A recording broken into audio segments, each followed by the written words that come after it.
Қайырлы күн достар, менің арнама қош келіпсіздер. Сіздермен толқын. Бүгін мен сіздермен араб халқының ұлттық тағамдарының бірі маклубенің рецептімен бөлісемін. Дәмі сондай керемет, ерекше тағам. Сіздер де жасап көріңіздер. Видеоны соңына дейін қарап, менің арнама тіркелуді ұмытпаңыздар. Ең алдымен қызып тұрған майға картоптарымызды саламыз. Картоптар қатты қалың немесе жіңішке болып қалмау керек. Орташа қалыңдықта картоптарымыздың барлығын салып, қуырып аламыз. Картоптардың бір беті қызарғаннан кейін екінші бетіне аударамыз. Толықтай қуырылып болғаннан кейін қағаз майлықтың үстіне картоптарымызды аламыз. Себебі майдың барлығын сіңіріп алу керек. Бұл жерде картоптың пісуі маңызды емес, тек қана екі беті қызарса жеткілікті. Енді сәбіздімізді де дәл осылай дөңгелектеп турап, қызып тұрған майға салып, бұны да дәл солай екі бетінен қызартып пісіріп аламыз. Екі беті толық қуырылып болғаннан кейін, бұны да қағаз майлықтың үстіне қойып, майынан сіңіріп аламыз. Болгар бұрышын майда қатты қуырмаймыз, бір-екі аунатып алсақ жеткілікті, өйткені жұмсақ болғаннан кейін пісіп езіліп кетуі мүмкін. Табамыздағы артық майдың барлығын құйып аламыз. 3-4 ат қасық май қалдырсақ жеткілікті. Оның үстінен жұқалап туралған етімізді салып, қақпағын жауып, жақсылап қызарғанша қуырып аламыз. Жақсылап ет қызарғаннан кейін үйде піскен ет бар еді, сол үшін мен етті аз салдым. Осы піскен етті салу үшін соны салып, жақсылап бұны да қуырып алдым. Етіміздің үстінен 1 шай қасық бұрыш, 1 шай қасық тұз салып, жақсылап араластырдым. Үстінен 1 кесе су құйып, бетін жауып, ет піскенге дейін толықтай бұқтырып қоямыз.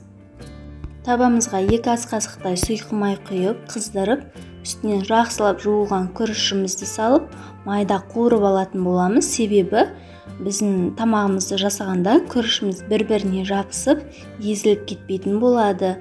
Жақсылап қуырылып болғаннан кейін 1 шай қасық тұз және жарты шай қасық куркума салдым. Себебі сары түс беру үшін және түсі әдемі болып шығады. Үстінен қайнап тұрған 100 грамдай суды құйдым, жақсылап араластырып, бетін жауып 5-10 минутқа қоямыз. Күріш толық пісу міндет емес, жартылай піссе де жеткілікті. Енді маклубемізді жинаймыз. Ыдысқа 1-2 ас қасықтай сұйық май құйып, үстінен дөңгелектеп туралған пияздарымызды саламыз.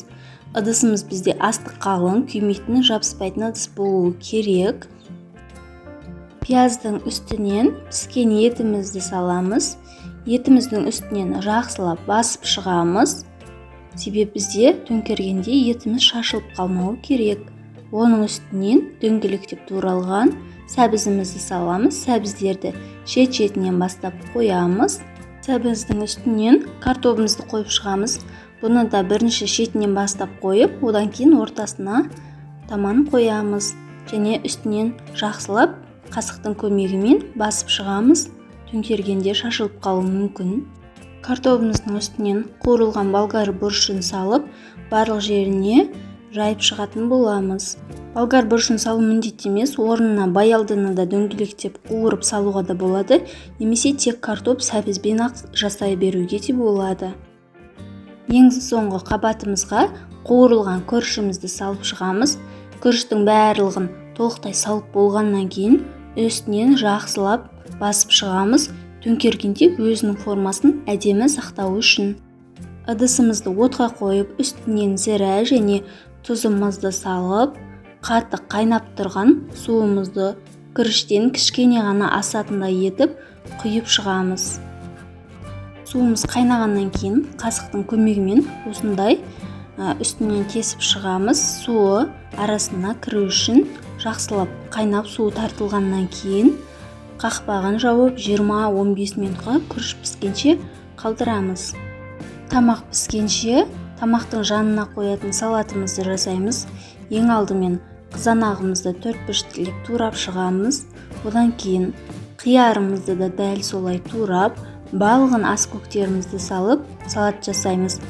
Сіздер бұндай салат жасамасаңыздар, өздеріңіз қалаған салатты жасауға болады. салат жапырақтарын немесе зәйтүн майын қосып та салат жасауға болады. Біздің тамағымыз дайын пісіп қалды. Енді кастрөліміздің үстіне осындай тамақ салатын ыдысымызды төңкеріп, үстінен қасықпен жақсылап барлық шетінен ұрып шығамыз.